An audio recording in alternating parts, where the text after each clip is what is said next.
तो आप लोगों को पता होगा कि दिल्ली की गवर्नमेंट एक नया लॉ लेकर आई है। उसी के ऊपर ये मीम है कि Delhi government 10 year old petrol diesel vehicles no fuel rule. कि मतलब 10 से ज़्यादा पुराने 10 साल से ज़्यादा पुराने जो व्हीकल्स होंगे उनको फ्यूल नहीं दिया जाएगा उस पे। दिल्ली कार ओनर्स के ऊपर अमरीश पुरी जी की 2 पिक्चर्स लगा के बताया गया, just finished 5 year EMI, regular servicing, valid PUC pollution document होता है उस पर, मतलब फ़ोटो बनी हुई, गुस्सा आ रहा है। और दिल्ली ट्रांसपोर्ट बस, यानी कि जो DTC की बसेस होती हैं उनके बारे में, runs on hope cough pollution, no papers, no service, no valid PUC। तो दिल्ली की जो बसेस होती हैं दिल्ली गवर्नमेंट की, वो ऑफ कोर्स खस्ता हाल होती हैं, लेकिन वो डीजल या पेट्रोल पे नहीं चलती। 100% DTC की buses, as far as I know, maybe मैं गलत हूँ, CNG पे चलती है। CNG कंप्रेस्ड नेचुरल गैस होती है जो कि एमिशन नहीं करती। तो इसका जो गवर्नमेंट वजह दे रही है इस चीज़ की, वो पोल्यूशन है, एयर पोल्यूशन। तो उस हिसाब से तो यार टेक्निकली तो वो लोग ठीक है। DTC को अगर वो उसकी फ्लीट, DTC की फ्लीट टेक्निकली तो कायदे में है। और इसके ऊपर मैं देख रहा था कि लोग मतलब व्यंग भी कर रहे हैं, कटाक्ष भी कर रहे हैं, सब तरीके की बातें भी कर रहे हैं। और मैं भी 100% उनसे अग्री करता हूँ। उसके उसकी वजह ये है कि इस मुकाबले की वो पोल्यूशन के रूल्स को टाइट करते, वो एमिशन रूल्स को टाइट करते, कि मतलब आज कंटिन्यूसली ये इस चीज़ को मेक श्योर करना हर कार ओनर की जिम्मेदारी है कि उसका जो इंजन है, उसका जो जो गाड़ी है, वो स्टैंडर्ड के हिसाब से एमिशन कर रही है, ख़राब धुआं नहीं फेंक रही, ये चीज़ नहीं कर रही। इस चीज़ को एनफोर्स करने की जगह उन्होंने कहा है कि अब आप 10 साल पुराने चला ही नहीं सकते, ठीक है। और इसको कई लोग इसके लिए वजह बता रहे हैं लॉबिंग कार मैन्युफैक्चरर्स की के द्वारा। महिंद्रा या का नाम काफ़ी लोग ले रहे हैं, मैं नहीं कह रहा बट और इसी तरीके की गाड़ियों की कंपनियों का नाम ले रहे हैं। ठीक है, समझ में आता है इसके पीछे का लॉजिक कि ऐसा वो क्यों कह रहे होंगे। क्योंकि ऑफ कोर्स आप गाड़ियाँ जल्दी आउट ऑफ सर्विस कर दोगे तो ज़्यादा गाड़ियाँ लोगों को ख़रीदने की ज़रूरत पड़ेगी, इससे जो कार मैन्युफैक्चरर्स हैं उनकी सेल बढ़ेगी। तो ये चीज़ समझ में आती है। बट मैंने एक चीज़ अभी तक किसी को कहते हुए नहीं सुना, जो कि मैं सोच रहा था कि शायद इसके पीछे शायद डीपर वजह वो रही होगी, क्योंकि ये चीज़ और जगहों पे भी इन सम और अदर वे एनफोर्स की जा रही है। बाकी यूरोप की जो सोशलिस्ट कंट्रीज़ हैं उनके बारे में तो मैं नहीं कह सकता। हाँ, नॉर्थ अमेरिका के बारे में मुझे मेरी अंडरस्टैंडिंग है कि USA में या कनाडा में आपकी गाड़ी चाहे 100 साल पुरानी हो, ठीक है, इससे फ़र्क नहीं पड़ता आपकी गाड़ी कितनी पुरानी है, एज लॉन्ग। और हाँ, कितनी पुरानी आपकी गाड़ी है इस हिसाब से एमिशन स्टैंडर्ड्स डिफरेंट होते हैं। जैसे कैलिफोर्निया एक स्टेट है USA में, न्यूयॉर्क है, न्यूयॉर्क स्टेट है। इन स्टेट्स में ये दो हैं, आई थिंक एक और कोलोराडो और मेन, ये भी शायद ऐड हो गए थे उस लिस्ट के अंदर, जहाँ पे आपको हर 2 साल में एक एमिशन टेस्ट कराना होता है। और उसके बाद फिर आपको वो रिपोर्ट जो है, जब क्योंकि हर साल आपकी गाड़ी की रजिस्ट्रेशन रिन्यू करानी होती है, तो जब आप वो रिपोर्ट देते हो हर 2 साल बाद, हर दूसरे रजिस्ट्रेशन पे, यानी कि आपको रिपोर्ट सबमिट करनी होगी। अगर आपकी गाड़ी एक सर्टेन टाइम से ज़्यादा पुरानी है, लाइक 10 साल से ज़्यादा पुरानी है, और या तो वो लाइक क्लीन फ्यूल गाड़ी नहीं है, तो बाकी स्टेट्स में USA की कोई फ़र्क नहीं पड़ता भाई, आपकी गाड़ी 100 साल पुरानी है, कुछ पॉल्यूशन नहीं कराना पड़ता, कुछ नहीं कराना पड़ता, चलाते रहो। हाँ, अगर आप क्रेजी धुआं छोड़ रहे होगे सड़क के ऊपर तो शायद को आपको रोक लेगा, इसके लिए कि आपकी गाड़ी की कंडीशन हाईवे पे चलाने लायक है या नहीं है। तो ये तो हो गई अमेरिका कनाडा की बात। अम, पर उन स्टेट्स में भी गवर्नमेंट क्या कर रही है। अब मान लो आप कैलिफोर्निया में रहते हो, ठीक है, और आपको अगर इलेक्ट्रिक गाड़ी खरीदनी है, तो आपके लिए एक ये हो जाएगा सपोर्टिव चीज़ कि अब आपको भाई पोल्यूशन ही नहीं करवाना, ठीक है।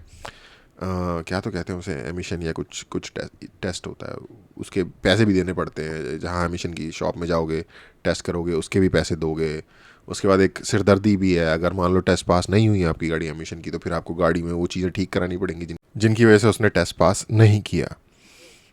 बट कोई ऐसी रिस्ट्रिक्शन नहीं है कि हाँ भाई अब इतना टाइम हो गया है तो आपकी आपकी गाड़ी की कोई एज डिसाइडेड नहीं है कि भाई इस दिन आपकी गाड़ी को मर जाना है, जो कि दिल्ली में हो रहा है।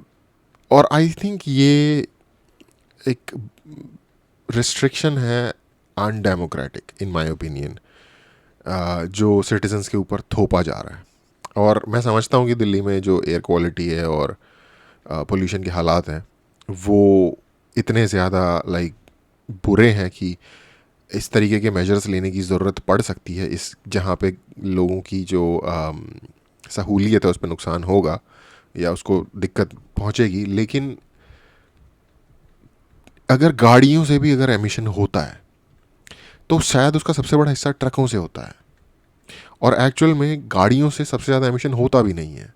सबसे ज़्यादा पोल्यूशन या इस तरीके की चीज़ें जो होती हैं वो इंडस्ट्री और जो पराली वगैरह जलाने के सीज़न में जो होता है उस वजह से होता है, और ये सबको पता है। बट क्योंकि उन चीज़ों के बारे में बात करना है, उन चीज़ों से जो नुकसान पहुंचेगा वो पॉलिटिकली एक्सपीडियंट नहीं है, नुकसान होगा उससे, या पता नहीं होगा कि भी नहीं होगा, I don't know, depends on how they see things.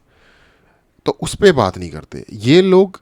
Solve करने की भी कोशिश नहीं कर रहे हैं एक्चुअली पोल्यूशन, ये सॉल्व करने की एक्टिंग कर रहे हैं, जैसा कि मेरा ओपिनियन है। क्योंकि ये लोग जो जड़ है उसके ऊपर हमला कर ही नहीं रहे, जो पोल्यूशन की जड़ है उसके ऊपर। तो मेरा ये मानना है कि पोल्यूशन के अलावा भी इसमें एक चीज़ है, और जैसे पेरिस क्लाइमेट एग्रीमेंट के ऊपर इंडिया ने साइन किया हुआ है, अगर आपको पता हो। मेरे हिसाब से ये चीज़ करने की बड़ी वजह, क्योंकि मैंने ये इंडिया के बाहर भी ये चीज़ ऑब्जर्व की है,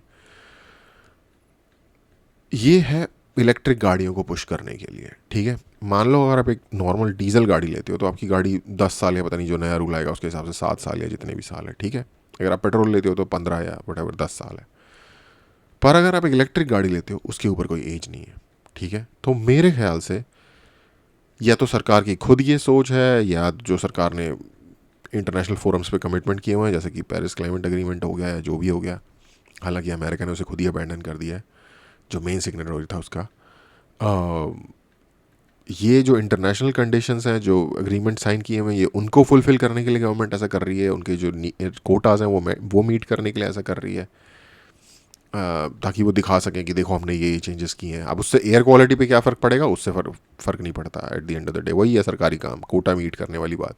सोशलिस्ट दिनों में जिस तरीके से काम होता था, या सोशलिस्ट कंट्रीज़ में जिस तरीके से काम होता है, जहाँ सरकारी अफसर को, बाबू को कोटा मीट करना होता है, वो चीटिंग करके मीट करे, रियल काम करके मीट करे, ये उसके ऊपर डिपेंड है। At the end of the day अगर वो कोटा मीट करता है उसको उसके ड्यूज़ मिल जाएंगे या उसकी पोजीशन सिक्योर रहेगी। तो ये कहीं ना कहीं मुझे लगता है वो वाली चीज़ है। अच्छा, जो लोग कह रहे हैं कि इससे ऑटो मैन्युफैक्चरर्स को फ़ायदा होगा, तो अगर ये भी बात है कि इलेक्ट्रिक गाड़ियाँ पुश करनी है, तो इससे भी ऑटो मैन्युफैक्चरर्स को तो ऑफ कोर्स फ़ायदा होगा ही, क्योंकि इलेक्ट्रिक गाड़ियाँ भी ऑटो मैन्युफैक्चरर्स ही बनाते हैं वो कौन सा सरकार बना रही है। तो ये एक एक्स्ट्रा चीज़ जो मैंने अभी तक किसी को बात करते हुए नहीं देखी, कि गाड़ियों का इलेक्ट्रिफिकेशन पुश किया जा रहा है ज़बरदस्ती लोगों के ऊपर। जो थोड़े से कॉन्स्पिरेसी माइंडेड लोग हैं टाइप के, जो कॉन्स्पिरेसी थ्योरीज में ज़्यादा विश्वास रखते हैं, उनका तो ये भी कहना है कि भाई क्योंकि इलेक्ट्रिक गाड़ियों में जो जो जीपीएस और इस तरीके के मल्टीपल तरीके के सिस्टम्स होते हैं, वो एक तरीके से आपको गवर्नमेंट के द्वारा ज़्यादा ट्रैकेबल बना देते हैं। गवर्नमेंट के द्वारा आपकी मूवमेंट पे रोक लगा सकते हैं, क्योंकि वो सॉफ्टवेयर ऑपरेटेड होती हैं।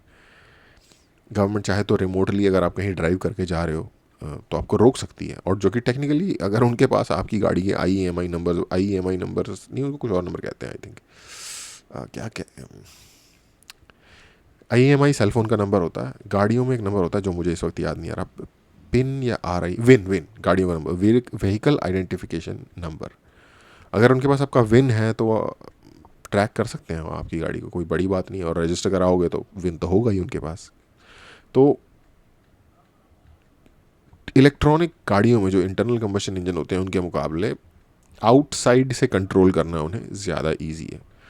तो ये एक कॉन्स्पिरेसी थ्योरी भी चलती है कि जो फ्री मूवमेंट है सिटीजन्स की, उसके ऊपर एक तरीके का कंट्रोल लगाने के लिए भी इस तरीके के रेगुलेशंस लाए जाते हैं।